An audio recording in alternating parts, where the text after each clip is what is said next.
You may think you know the meaning of evil. You may believe that the worst horrors are always found in the shadows, in the wild places, in the hearts of monsters.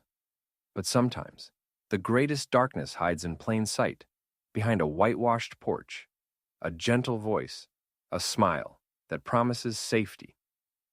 In the spring of 1834, in the rolling hills of central Virginia, a secret was uncovered that would shatter every illusion of innocence and forever change the way we understand the human soul. It began, as such stories often do, with a single, ordinary night. The wind howled through the bare trees, rattling the windows of the Sullivan farmhouse. To any traveler passing along the muddy road, the house looked like any other. 2 stories of white clapboard, a red barn in the distance, smoke curling from the chimney. But beneath the floorboards, in a darkness deeper than any night, 47 children waited chained, starving and silent. They came from everywhere and nowhere. Some spoke English, others whispered in German, Irish, or tongues no one in Virginia could understand. They bore no resemblance to each other, but all shared the same haunted eyes, the same bruises, the same terror. When the sheriff's men finally broke through the cellar door, the children could only whisper one name through cracked lips and broken teeth: Mother Sullivan. The story that would emerge from the Henry County archives was so disturbing that 3 of the investigating officers resigned within a week. The official reports were sealed, buried for generations, as if the very memory of what was found beneath the Sullivan farm was too dangerous to be allowed into the light. But secrets have a way of clawing their way to the surface, and the truth behind Mother Sullivan's charity would prove more monstrous than anyone could have imagined. For over 2 decades, Constance Sullivan had operated her twisted empire in the heart of a close-knit rural community. She was known as a woman of quiet dignity, a pillar of the Methodist Church, a benefactor to orphans and widows.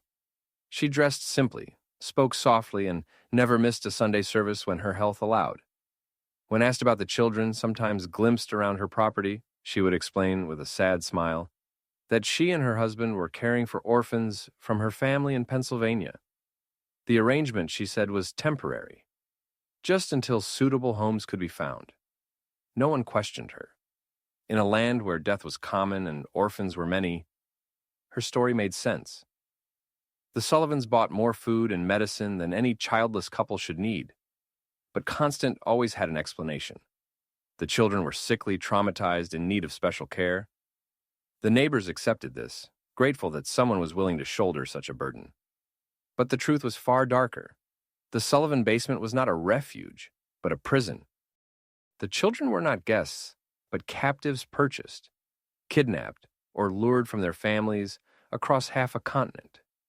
They were kept in darkness, chained to the walls, punished for the slightest disobedience, and taught to call their jailer Mother. Over the years, more than 90 children passed through the Sullivan basement. Not all survived. The discovery that would end the Sullivans' reign of terror began with a snowstorm. In February of 1834, a traveling merchant named Jacob Stern was forced to seek shelter at the Sullivan farm. He was welcomed with a meal and a bed, but the night was restless. From beneath the floor, he heard the unmistakable sound of children crying. When he mentioned it to Ezra Sullivan in the morning, he was told it was just the wind. Stern left, unsettled, but said nothing. 3 weeks later, a young Irish girl named Mary Catherine Flynn vanished near the Sullivan property. Her family searched, but the wilderness was vast, and she was presumed dead. The final blow came when a local farmer, William Hutchinson, heard screams coming from beneath the Sullivan house. He watched as Ezra emerged from a locked cellar door, looking around nervously before disappearing underground. When Sheriff Crawford and his deputy arrived to investigate, they expected to find nothing more than a few frightened orphans. Instead, they found a nightmare. The cellar door was secured with heavy chains and padlocks, the wood around the locks scarred by desperate fingernails. The stench that rose from the darkness was overwhelming, a mix of filth, sickness, and something worse. The children, when they were found, were too weak to cry for help. They simply stared, hollow-eyed, at their rescuers. The basement was a warren of stone chambers, each more horrifying than the last. In one, the children were chained to iron rings, their bodies wasted by hunger and disease. In another, stocks and whips waited for those who disobeyed. A third room held a crude medical area, where injuries were treated not out of compassion, but to keep the children alive and useful. The records found in the basement revealed the full scope of the operation: names, ages, dates of arrival, notes on behavior and health. Over 90 children had passed through the Sullivan farm. The remains of at least 36 were found buried in shallow graves beneath the floor. The investigation that followed would uncover a network of horror stretching across 5 states. Constance Sullivan was not working alone. She was part of a criminal enterprise that bought and sold children like cattle, moving them from one hidden prison to another. The children were acquired from poorhouses, orphanages, and the streets of distant cities. Some were kidnapped outright, others sold by desperate families or corrupt officials. The Sullivans paid between $50 and $200 per child, a fortune in those days, and sometimes received payments themselves, acting as both buyers and sellers in a trade that spanned the eastern United States. The children were taught that they had been abandoned, that no one was looking for them, that the outside world was even more dangerous than their captivity. Those who obeyed were given scraps of comfort. Those who resisted were punished until they broke. Over time, most accepted their fate, forgetting even their own names. The community was stunned. How could such evil have flourished in their midst for so long? How could a woman known for her charity and piety be the architect of such suffering? The answers were as simple as they were terrifying. Constance Sullivan understood human nature. She knew how to hide in plain sight, how to exploit the trust and complacency of her neighbors, how to use the language of kindness to mask the machinery of cruelty. The investigation spread, uncovering similar operations in other states. Children were being trafficked not just for labor, but for medical experiments, for entertainment, for purposes too horrible to name. The network was vast, its members protected by wealth, power, and the silence of those who preferred not to see. But the truth could not be buried forever. Survivors began to speak, their stories remarkably consistent. They described years of imprisonment, systematic abuse, and psychological manipulation. They spoke of a hierarchy among the prisoners, with older children given minor privileges in exchange for helping to control the younger ones. They described how new arrivals were broken in, subjected to isolation and punishment, until they accepted their new reality. One girl, Rebecca, had been held longer than any other. She remembered her capture, the lies that brought her to the Sullivan farm, the years spent in darkness. Her testimony revealed the full scope of the network, the names of buyers and sellers, the details of shipments and sales. Her courage helped bring down not just the Sullivans, but a web of criminals stretching from Pennsylvania to Georgia. The legal battle that followed was fierce. Powerful families tried to protect themselves, threatening witnesses, bribing officials, and even arranging murders to silence those who knew too much. Constance Sullivan was found dead in her cell. Before she could testify, her death officially ruled a suicide. But the evidence was overwhelming. Raids across the South rescued over 100 more children, seized records and correspondence, and led to the arrest of plantation owners, doctors, and politicians. The trials dragged on for years. Some of the guilty escaped justice, protected by money and influence. But the public outcry was too great to ignore. New laws were passed, orphanages and poorhouses were reformed, and the first federal statutes against child trafficking were enacted. The Sullivan case became a symbol of the need for vigilance, for compassion, for the courage to confront evil, even when it wears a familiar face. The children who survived faced a long road to recovery. Some, like Rebecca, found peace and built new lives. Others never escaped the shadows of the basement, haunted by memories that would not fade. The Sullivan farm was demolished, the basement filled with concrete, a small cemetery established to remember the lost. But the echoes of their suffering lingered, a warning to future generations. The story of Mother Sullivan is not just a tale of horror. It is a reminder that evil often hides behind respectability, that the most monstrous acts can be committed by those who seem most ordinary. It is a challenge to remain vigilant, to trust our instincts, to never ignore the signs of suffering in our midst. If you have listened this far, you're not like most people. You understand that some truths are too important to ignore, no matter how much they disturb us. The darkness of American history has many more secrets to reveal, and only the bravest souls dare to confront them. Beneath the surface of every quiet town, there are stories that no one dares to tell. The Sullivan case, once unearthed, became a living nightmare that spread like a stain through the heart of Virginia and far beyond. The newspapers, when they finally learned the truth, could barely bring themselves to print the details.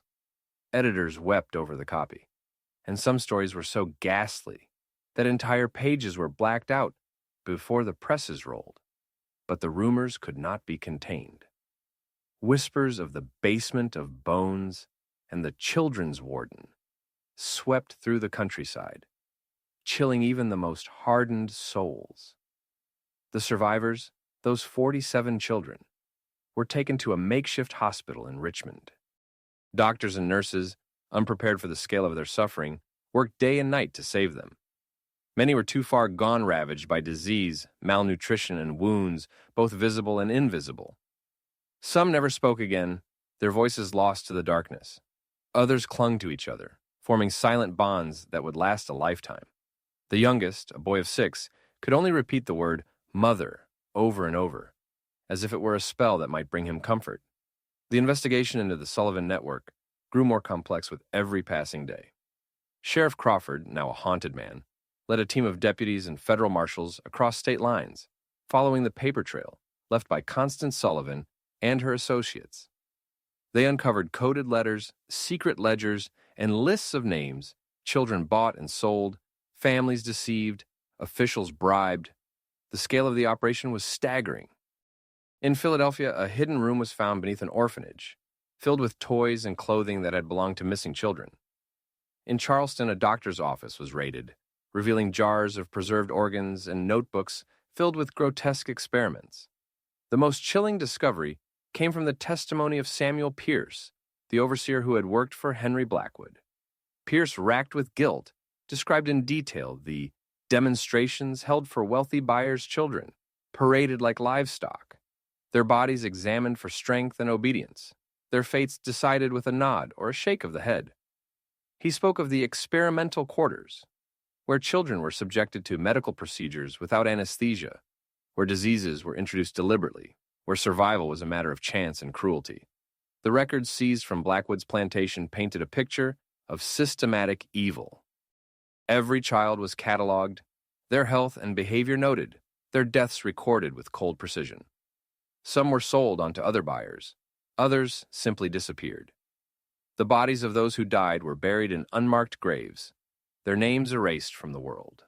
The plantation itself became a place of dread, its fields left fallow, its buildings abandoned to rot. As the investigation widened, more names emerged: judges, politicians, businessmen, all implicated in the trade.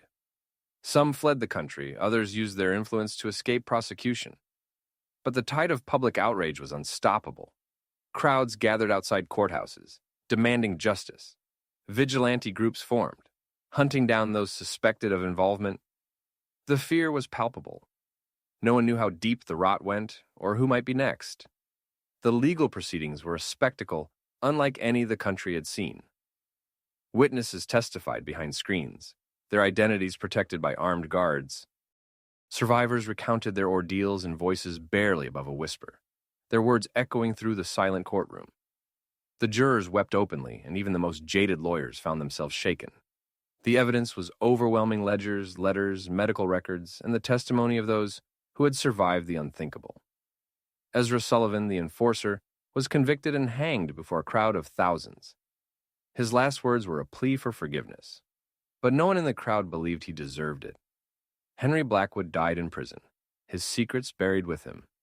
The doctors who had participated in the experiments were stripped of their licenses and sentenced to long years behind bars.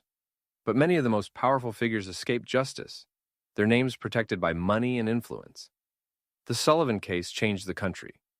New laws were passed, orphanages and poorhouses were placed under strict supervision, and the first federal statutes against child trafficking were enacted. The phrase "another Sullivan case" became a warning, a reminder of what could happen when vigilance failed and evil was allowed to flourish unchecked. But for the survivors, justice was a hollow victory. The scars they carried could not be erased by any law or verdict. Some found peace in the years that followed, building new lives with families who understood their pain. Others were never able to escape the shadows of the basement, haunted by nightmares that would not fade. The cemetery on the site of the Sullivan farm became a place of pilgrimage, a reminder of the cost of complacency. Rebecca, the girl whose testimony had brought down the network, lived a long life in quiet obscurity. She married, raised children, and never spoke of her past. But in her final years, she wrote a memoir, a record of her memories for those who would come after. In its pages, she described the darkness of the basement, the cruelty of Mother Sullivan, and the small acts of kindness that had kept her alive. She wrote of the other children, their names and faces etched into her memory, and of the hope that one day their suffering would not be forgotten. The Sullivan case became a legend, a ghost story told around campfires and in schoolrooms. But for those who had lived through it, it was all too real.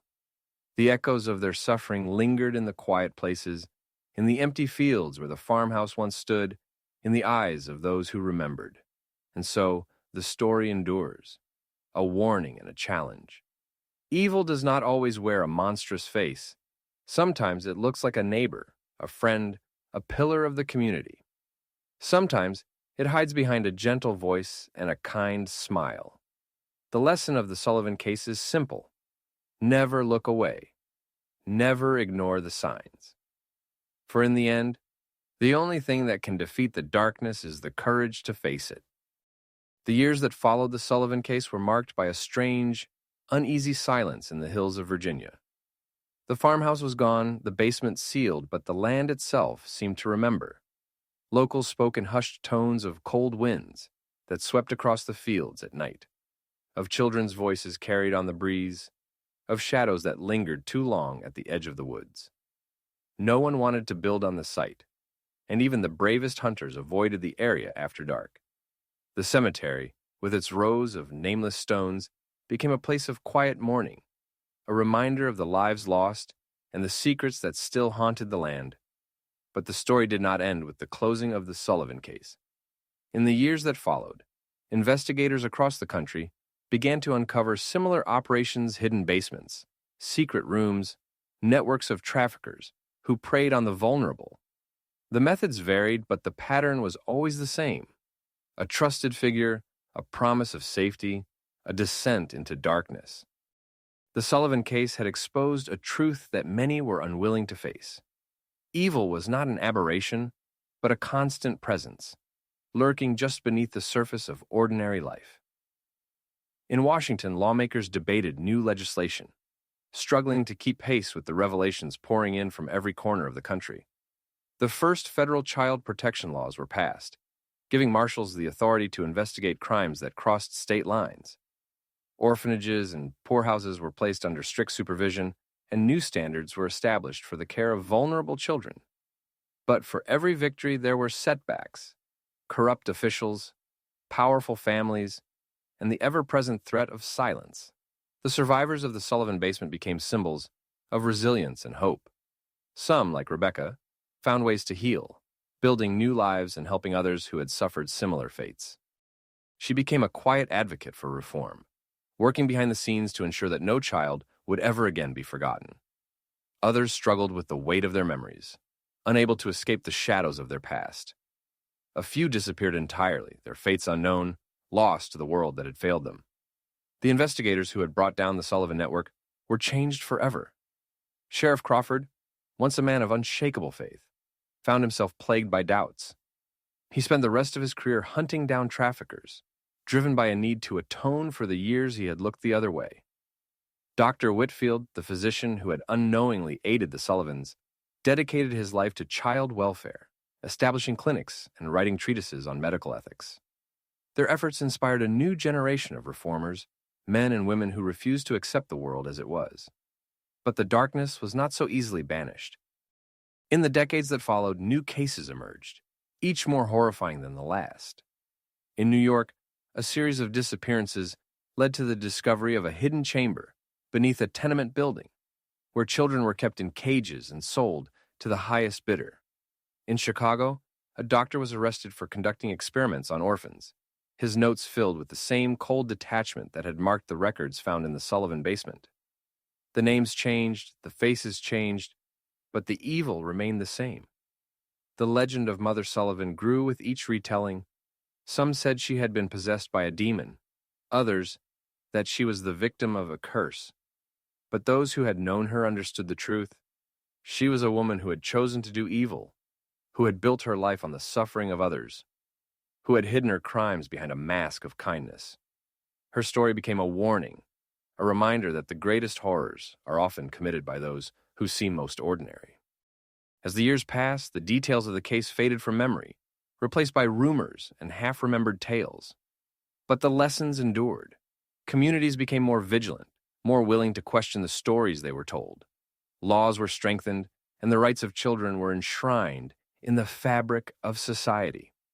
The phrase, "another Sullivan case," became a rallying cry for reform, a reminder of the cost of complacency. Yet, for all the progress that was made, the shadows lingered. The world was changing, but the darkness adapted, finding new ways to hide, new victims to claim. The story of the Sullivan basement was not just a tale of the past, but a warning for the future. A reminder that evil is always waiting, always watching, always searching for a way in. In the quiet moments before sleep, when the wind rattled the windows and the night seemed endless, parents would hold their children a little closer, whispering promises of safety that they hoped would never be broken. And somewhere, in the darkness, the echoes of the past waited, patient and unyielding, ready to remind the world of what happens when the innocent are forgotten.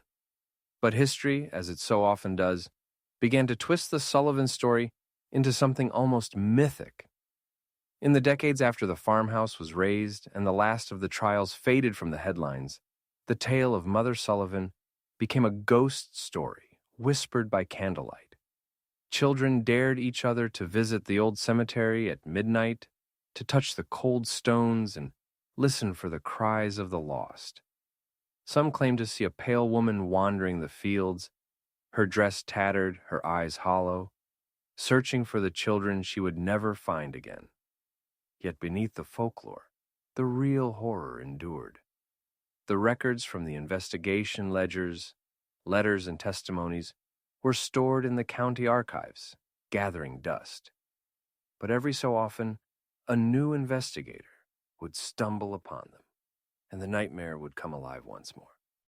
Each time the same questions would arise. How could so many have been fooled? How could a community so close-knit, so proud of its values, have allowed such evil to flourish in its midst? The answer, as always, lay in the details. The Sullivans had been masters of deception. Their home was always tidy, their manners impeccable. Constance Sullivan's voice was soft, her smile gentle, her charity beyond reproach. She knew exactly how to deflect suspicion, how to explain away the oddities, the extra food, the strange noises, the children who never spoke. She understood the power of reputation, the safety that came from being above reproach. But the children remembered everything. In the years after their rescue, some tried to speak of what they had endured. They described the endless nights in the basement, the cold stone against their skin, the taste of moldy bread and dirty water. They spoke of the punishments days spent in darkness, beatings for the slightest infraction, the constant threat of being sent away. They remembered the older children who became enforcers, trading small privileges for the chance to avoid pain. They remembered the way hope faded, replaced by a numb acceptance that this was all life would ever be. For some, The scars never healed. Nightmares haunted their sleep, and the sound of a woman's voice could send them into panic. Others found strength in survival, forging bonds with their fellow captives that lasted a lifetime. A few became advocates, dedicating their lives to protecting children from harm. But all carried the weight of the basement, the knowledge that evil could wear a human face. The investigators who had uncovered the Sullivan network were changed as well. Sheriff Crawford, once a man of simple faith, became obsessed with rooting out corruption. He traveled from town to town, warning communities to trust their instincts, to question what seemed too good to be true. Dr. Whitfield, racked with guilt for his unwitting role, spent his remaining years treating orphaned and abandoned children, refusing payment for his services. Their stories became part of the legend, woven into the fabric of the community's memory. As the years passed, the Sullivan case became a touchstone for reform. Lawmakers cited it in debates over child welfare, journalists referenced it in stories about new scandals, and activists invoked it in their campaigns for justice. The phrase, "another Sullivan case," became shorthand for any situation where the vulnerable were exploited by those in power. The lessons of the basement were etched into the law, into the hearts of those who remembered. But the darkness was never truly banished.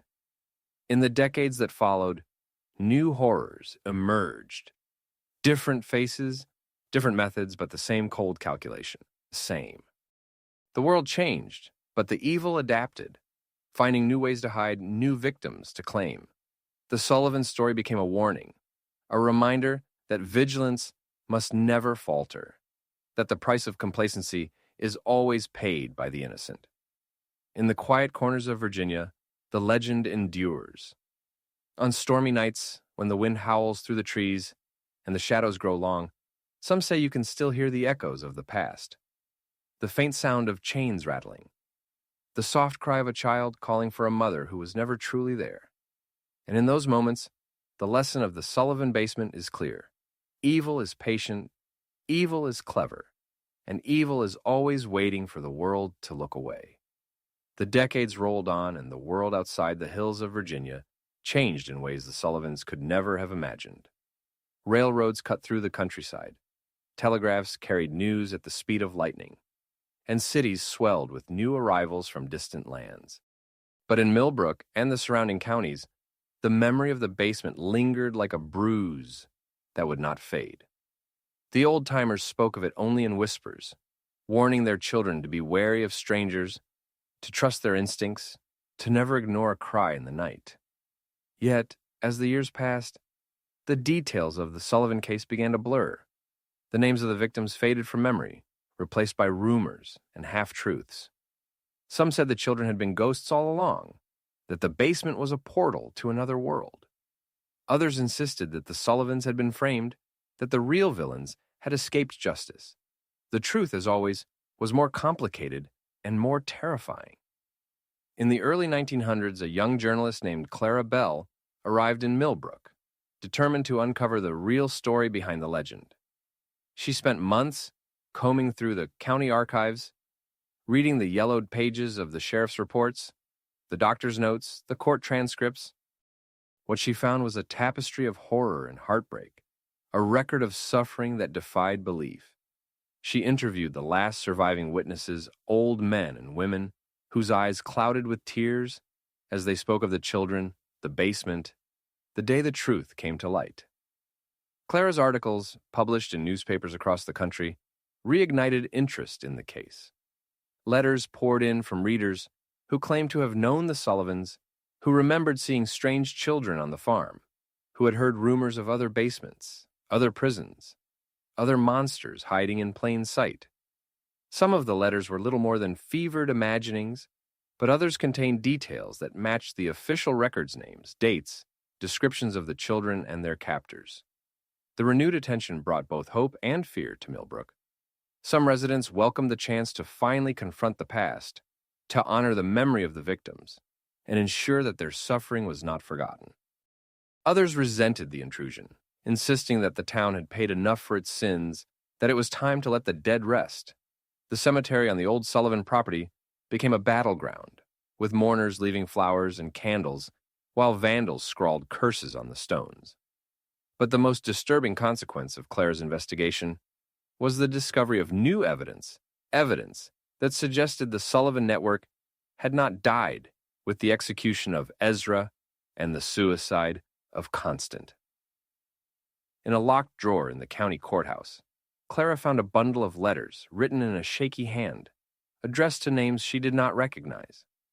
The letters spoke of deliveries, of shipments, of arrangements that had continued long after the farmhouse was demolished. The handwriting matched that of a local merchant who had died only a few years earlier, a man known for his generosity, his kindness, his devotion to the church. Clara's discovery sent shockwaves through the community. The sheriff reopened the investigation, exhuming old records and questioning the descendants of those named in the letters. What emerged was a chilling pattern. For decades after the Sullivan case, children had continued to disappear from the surrounding counties. Some were runaways, others orphans. A few simply vanished without a trace. The authorities had always found explanations, accidents, illness, the dangers of rural life. But now, with the new evidence, those explanations seemed hollow. The investigation uncovered a network of accomplices, men and women, who had helped the Sullivans, who had continued their work in secret, who had profited from the suffering of the innocent. Some were dead, their secrets buried with them. Others were still alive, their faces familiar to every resident of Millbrook. The revelation shattered the community, dividing families and turning neighbors into enemies. The old wounds, never fully healed, were torn open once more. Clara Bell's reporting led to a series of arrests, trials, and confessions. Some of the accused maintained their innocence to the end, insisting that they had only done what was necessary to survive. Others broke down in court, weeping as they described the horrors they had witnessed, the children they had betrayed, the guilt that had haunted them for years. The trials were front-page news across the country, a grim reminder that the darkness exposed in the Sullivan basement had never truly been banished. In the aftermath, Millbrook was left to pick up the pieces. The cemetery became a place of pilgrimage, visited by those who wished to pay their respects, to remember the lost, to promise that such evil would never be allowed to flourish again. The town established a memorial fund for abused and neglected children, and the story of the Sullivan case was added to the curriculum in local schools. But the scars remained, etched into the land, the people, the very air, and still the legend grew. New stories emerged of strange lights in the cemetery at night, of children's laughter echoing through the fields, of a woman's voice calling from the shadows. Some said the spirits of the lost children had found peace, others that they wandered still, searching for justice, for closure, for the love they had been denied in life. But the lesson of the Sullivan case was clear. Evil does not die. It changes its shape, its face, its methods. It hides in the places we least expect, behind the masks of kindness and respectability. And it waits, patient and silent, for the moment when the world lets down its guard. The years after Clara Bell's revelations were marked by a strange, restless vigilance in Millbrook and the surrounding counties. The townsfolk, once so trusting, now eyed each other with suspicion. Parents kept their children close, warning them never to stray far from home, never to accept gifts or kindness from strangers, never to trust a friendly face without question. The old rituals of neighborliness, shared meals, barn raisings, church socials became tinged with unease. The question lingered in every conversation, every glance: who can we trust? The authorities, chastened by their failures, established new protocols for investigating disappearances. Every missing child was treated as a potential crime, every unexplained absence a cause for alarm. The sheriff's office kept meticulous records, and a network of volunteers patrolled the roads and fields, searching for any sign of trouble. But for all their efforts, the sense of safety that had once defined the community was gone, replaced by a constant low-level fear. The children of Millbrook grew up in the shadow of the Sullivan case. They learned its lessons early, that evil could wear a familiar face, that trust could be a weapon, that the world was not as safe as it seemed. Some became fiercely protective of their siblings and friends, forming tight-knit groups that watched out for one another. Others grew secretive and withdrawn, haunted by nightmares they could not explain. The story of the basement became a rite of passage, a test of courage whispered in the dark. Dare you go near the old cemetery? Dare you listen for the voices of the lost? But even as the community struggled to protect itself, the darkness found new ways to seep in. In the years following the second wave of arrests, a series of strange incidents unsettled the region. Livestock disappeared from farms on moonless nights, their tracks vanishing at the edge of the woods.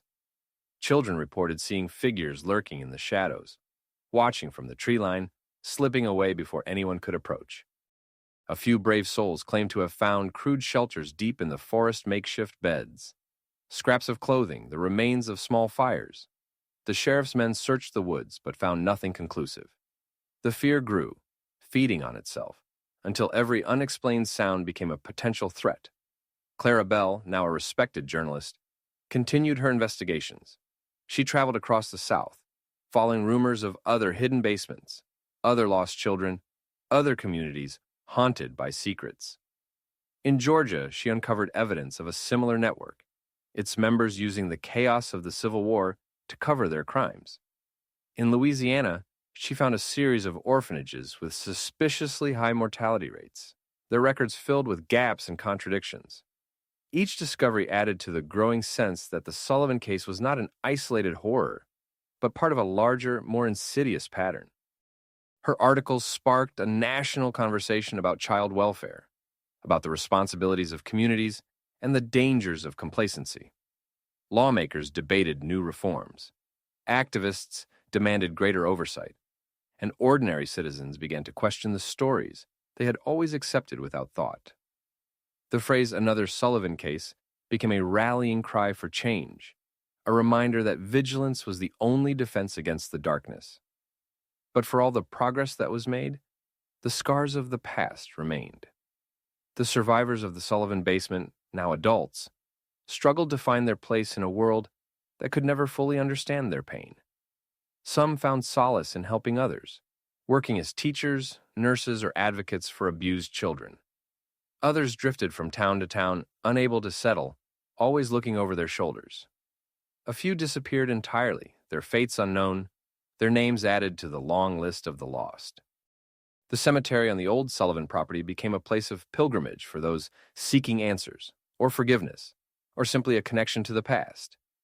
Visitors left offerings, flowers, toys, handwritten notes on the nameless stones. Some claimed to feel a presence there, a sense of peace or sorrow or unfinished business.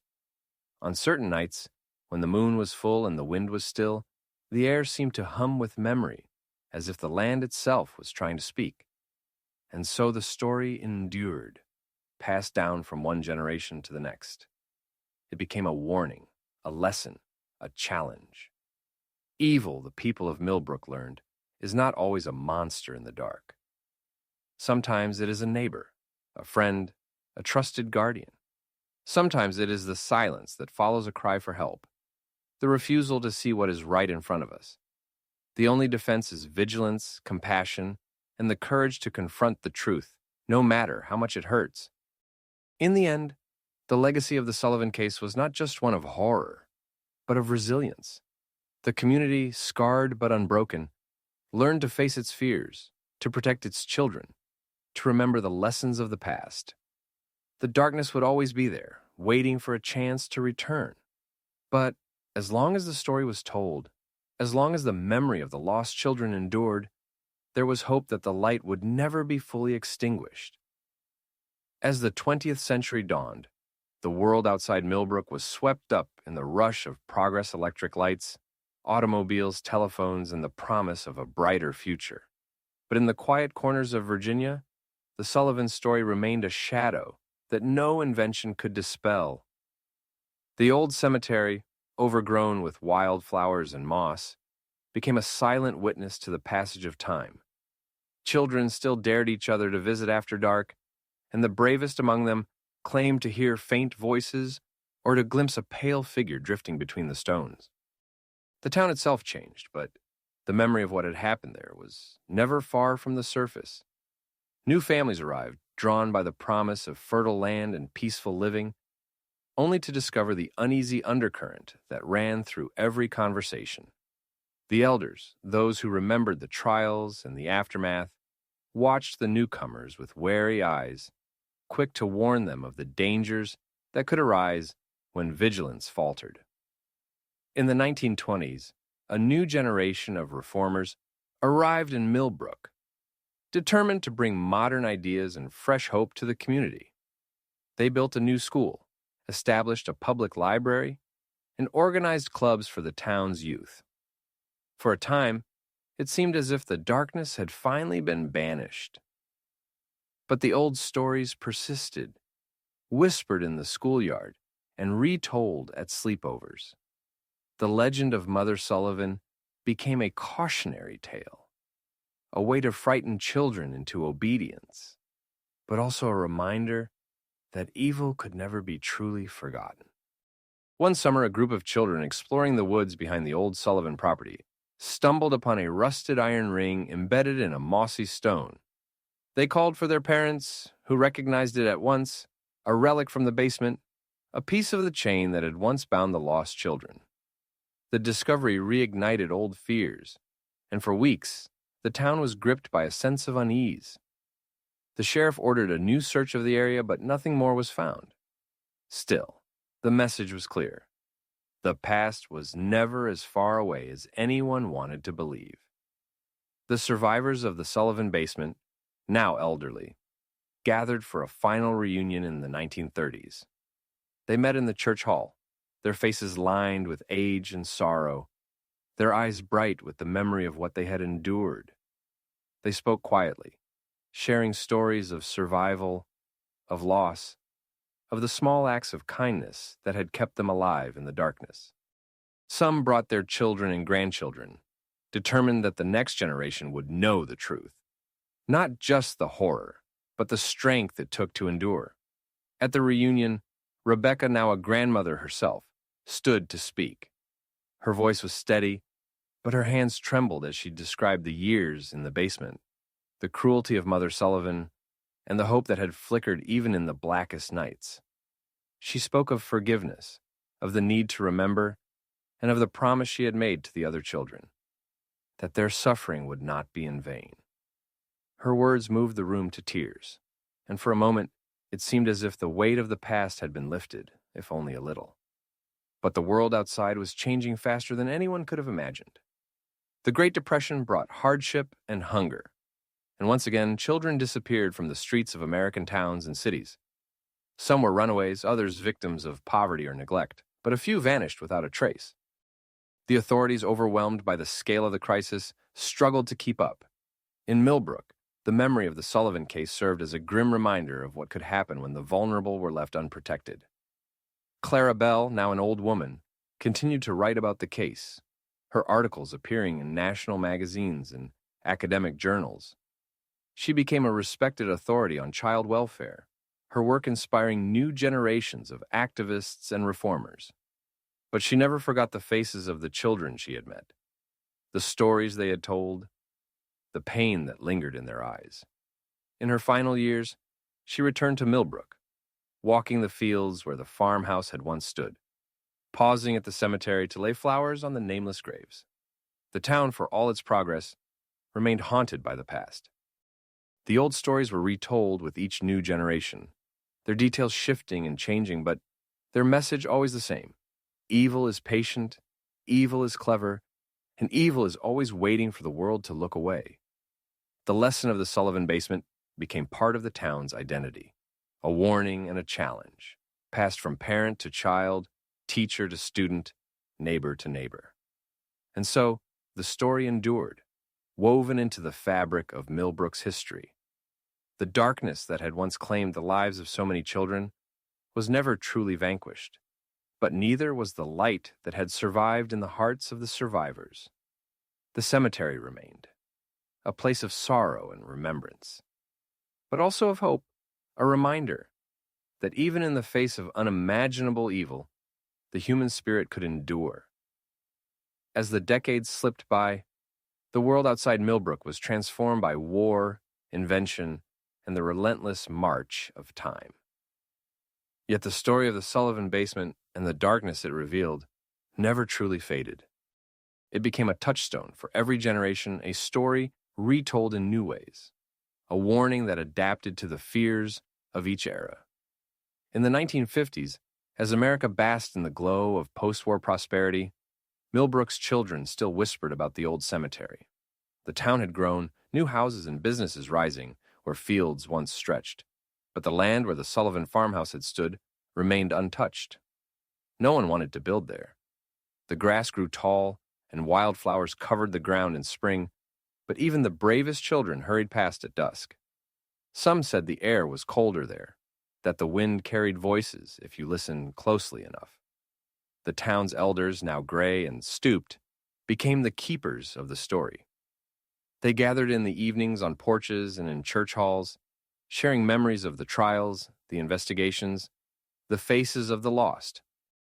They spoke of the lessons learned, the need for vigilance, the importance of questioning what seemed too perfect, the danger of trusting appearances. Their words shaped the town's culture, instilling a wary wisdom in each new generation. But the world was changing, and with it, the nature of evil. In the 1960s and 70s, as the country grappled with upheaval and unrest, new scandals emerged: abuses in orphanages, corruption in social services, stories of children lost in the cracks of a system meant to protect them. Journalists and activists invoked the Sullivan case as a symbol of what could happen when the vulnerable were ignored, when communities turned away from suffering.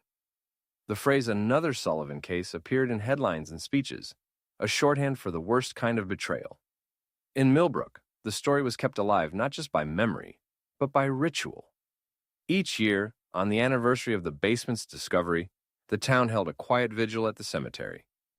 Families gathered to light candles, to read the names of the known victims, to promise that they would never forget. The ceremony was simple but powerful, a moment of unity in a world that often seemed fractured and uncertain. The survivors, those few who still lived, became honored guests at these gatherings. Their presence was a living reminder of what had been endured and what had been overcome. They spoke to the children, telling their stories with honesty and courage, refusing to let the past be buried in silence. Their words carried a weight that no textbook or law could match. But even as the town tried to move forward, the darkness found new ways to intrude. In the 1980s, a series of disappearances in a nearby county sent shockwaves through the region. The details were eerily familiar: children vanishing without a trace, rumors of secret rooms and hidden basements, whispers of trusted adults who were not what they seemed. The authorities, mindful of the lessons of the past, responded quickly, launching a massive investigation. The case was solved, the perpetrators brought to justice, but the fear lingered. The Sullivan story was invoked again, a reminder that evil never truly disappears. As the century turned, Millbrook found itself at a crossroads. The old ways were fading, replaced by new technologies, new ideas, new challenges. But the story of the Sullivan basement remained, a thread woven through the fabric of the town's identity. It was taught in schools, discussed at town meetings, invoked in moments of crisis. The cemetery, once a place of sorrow, became a symbol of resilience, a testament to the power of memory and the importance of never looking away. In the quiet moments before dawn, when the world was still and the air was thick with mist, some said you could feel the presence of the past. The land where the farmhouse had stood seemed to hum with memory, the weight of all that had happened there pressing down on the present. And in those moments, the lesson of the Sullivan case was clear. Evil is always waiting, always watching, always searching for a way in. But as long as the story was told, as long as the memory of the lost children endured, there was hope that the darkness would never win. But even as the world outside Millbrook became unrecognizable satellites circling overhead, computers humming in every home, strangers connected by invisible networks, The old darkness refused to die. The Sullivans story, once a local legend, found new life in the digital age. True crime forums, podcasts, and online documentaries resurrected the tale for a new generation, each retelling adding fresh details, new theories, and a renewed sense of unease. People from across the country and even the world became fascinated by the mystery. Some traveled to Millbrook, hoping to glimpse the cemetery or walk the fields where the farmhouse once stood. They took photos, left offerings, and posted their experiences online.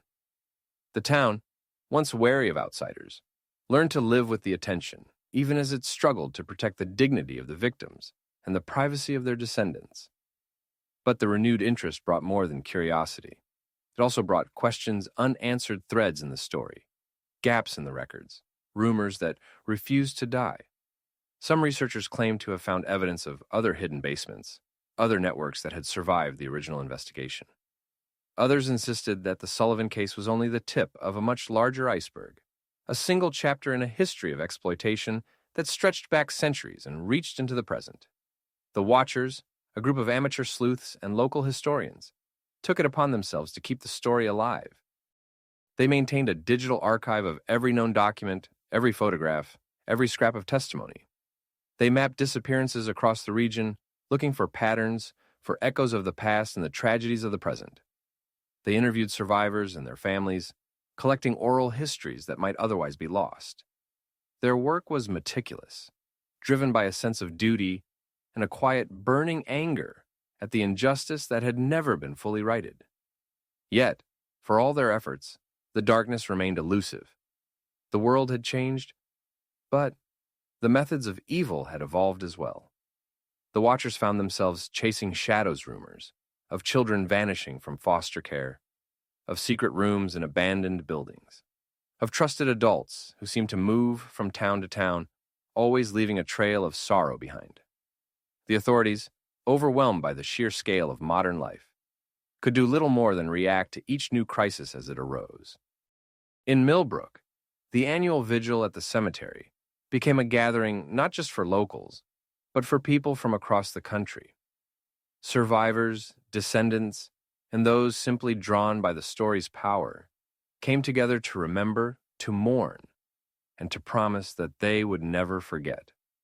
The ceremony grew in size and significance, a beacon of hope in a world that often seemed indifferent to suffering. The town itself changed, adapting to the new reality. The old schoolhouse became a museum, its walls lined with photographs and artifacts from the Sullivan case. The library hosted lectures and workshops on child protection, inviting experts from around the world to share their knowledge. The sheriff's office established a special unit dedicated to investigating crimes against children, its members trained in the latest techniques and technologies. But for all the progress, the sense of unease never fully disappeared. Parents still warned their children to be careful, to trust their instincts, to never ignore a cry for help. The story of the Sullivan basement was retold in new ways, through films, novels, and even virtual reality experiences. Each retelling brought the past into the present, reminding the world that evil is never as far away as we would like to believe. And in the quiet moments when the town was still and the only sound was the wind in the trees, the old fears returned. Some said they saw shadows moving among the gravestones, or heard the faint sound of chains rattling beneath the earth. Others dismissed such stories as superstition, the product of overactive imaginations. But those who remembered the elders, the survivors, the watchers, knew better. They understood that the darkness was always waiting, always watching, always searching for a way back in. The lesson of the Sullivan case, passed down through generations, remained unchanged. Never look away. Never ignore the signs. For in the end, the only thing that can defeat the darkness is the courage to face it, to remember, and to act. And so, the story endures, a living memory, a warning, and a challenge. Evil does not always wear a monstrous face. Sometimes, it looks like a neighbor, a friend, a trusted guardian. Sometimes it is the silence that follows a cry for help, the refusal to see what is right in front of us. The only defense is vigilance, compassion, and the courage to confront the truth, no matter how much it hurts. As long as the story is told, as long as the memory of the lost children endures, there is hope that the darkness will never win. In the present day, Millbrook is a town that wears its history like a second skin, never fully comfortable, never able to forget. The old cemetery, now carefully maintained, is both a place of mourning and a symbol of resilience. Each year, the vigil grows, drawing people from distant states and even other countries. Some come to pay their respects, others to seek answers, and a few simply to stand in the place where the darkness was first dragged into the light. The Watchers, now a loosely organized network of researchers, journalists, and survivors, continue their work. They track missing children, analyze cold cases, and share information with law enforcement agencies across the country. Their digital archive has become a resource for investigators and families alike, a living testament to the power of memory and the importance of never letting the past be buried. But the world is more complicated than ever. The internet, for all its promise, has become a new hunting ground for those who would do harm. Stories of online predators, secret forums, and hidden networks echo the horrors of the Sullivan case in chilling new forms. The Watchers adapt, learning new skills, forging alliances with cybercrime units, and using technology to fight back against the darkness.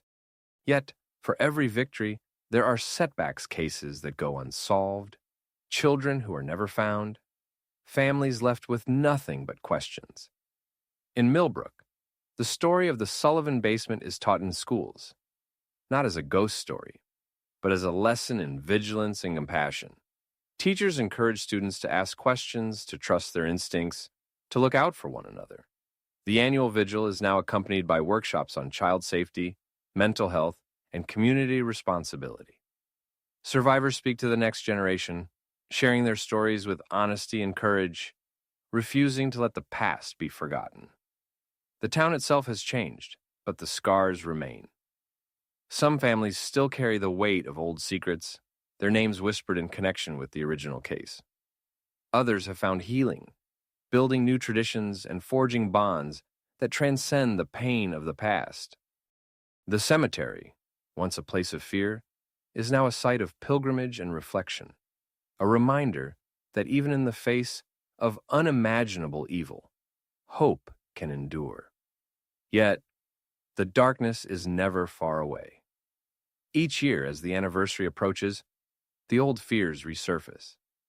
Parents hold their children a little closer, neighbors check in on one another, and the Watchers redouble their efforts. The story is retold in new ways, through podcasts, documentaries, and social media campaigns. Each version a thread in the tapestry of memory that binds the community together. And in the quiet hours, when the world is still and the only sound is the wind in the trees, the lesson of the Sullivan case remains as urgent as ever. Evil is patient, evil is clever, and evil is always waiting for the world to look away. But as long as the story's told, as long as the memory of the lost children endures, there is hope that the darkness will never win. The final truth of the Sullivan case is not just one of horror, but of resilience, vigilance, and the unbreakable bonds of community. The story endures, not because people enjoy being frightened, but because they understand that remembering is the first step toward justice. The children who suffered in the basement are not forgotten. Their names, their faces, their stories live on in the hearts of those who remember, in the actions of those who fight for the vulnerable, and in the promise that such evil will never be allowed to flourish again. And so, as the sun sets over the hills of Virginia and the shadows lengthen across the old cemetery, the people of Millbrook gather once more. They light their candles, speak the names of the lost, and vow to keep watch for another year. The darkness may be patient, but so is the light. And as long as there are those who remember, who care, who refuse to look away, the story of the Sullivan basement will never truly end. And so, the Sullivan story continues to ripple outward, its echoes felt far beyond the boundaries of Millbrook. In cities and small towns across the country, people who have never set foot in Virginia know the legend. It is told in classrooms, discussed in university lectures, and dissected in online forums, where strangers gather to share their theories and fears. The story has become a mirror, reflecting not just the horrors of the past, but the anxieties of the present. A reminder that the line between safety and danger, trust and betrayal, is always thinner than we wish to believe. For the watchers, the work never ends. They sift through missing persons reports, analyze patterns in abductions, and reach out to families who have lost hope. Their network stretches across continents now, connected by encrypted messages and shared determination. They celebrate every child found, every case solved, but they mourn the ones who slipped through their fingers. The darkness, they know, is always adapting, always searching for new ways to hide. In Millbrook, the annual vigil has become a tradition that binds the community together. Each year, new faces join the circle young people who have grown up hearing the story, newcomers drawn by the town's strange fame, survivors who have traveled great distances to stand among those who understand. The ceremony is simple. Candles are lit, names are read, and a moment of silence is held for those who were lost and those who are still missing. The air is thick with memory and resolve, a quiet defiance in the face of all that has been endured. The old cemetery, once a place of dread, is now a garden of remembrance. Flowers bloom among the stones and children play nearby, watched over by parents who have learned the lessons of the past. The museum in the former schoolhouse welcomes visitors year-round. Its exhibits a testament to the power of truth and the necessity of vigilance. Schoolchildren tour the displays, learning not just about the horrors of the Sullivan case, but about the strength of those who survived and the importance of standing up for what is right. Yet, for all the progress, the story remains unfinished. Each generation finds new meaning in the legend, new warnings in its details. The world changes, but the need for vigilance does not. The watchers continue their work, knowing that the darkness is never truly gone. They remind the community and themselves that evil is not a relic of the past, but a challenge for the present and the future. Sometimes on quiet nights, the elders gather to share stories of the old days. They speak of the children who were lost, the heroes who brought the truth to light, and the long, slow process of healing. They remember the fear, the anger, the sorrow, but also the moments of courage and kindness that made survival possible. Their words are a balm, a way of passing on the wisdom that has kept Millbrook strong through the years. And always, the lesson endures. Never look away. Never ignore the signs. Never assume that evil cannot touch your life, your family, your community. The story of the Sullivan basement is a warning, a challenge, and a promise. A promise that as long as there are those who remember, who care, who refuse to be silent, the darkness will never win. As the candles flicker in the night and the names of the lost are spoken once more, the people of Millbrook stand together, united by memory and hope. The shadows may be long, but the light endures. And in that light, the story lives on, an unbroken chain of vigilance, compassion, and the unyielding will to protect the innocent.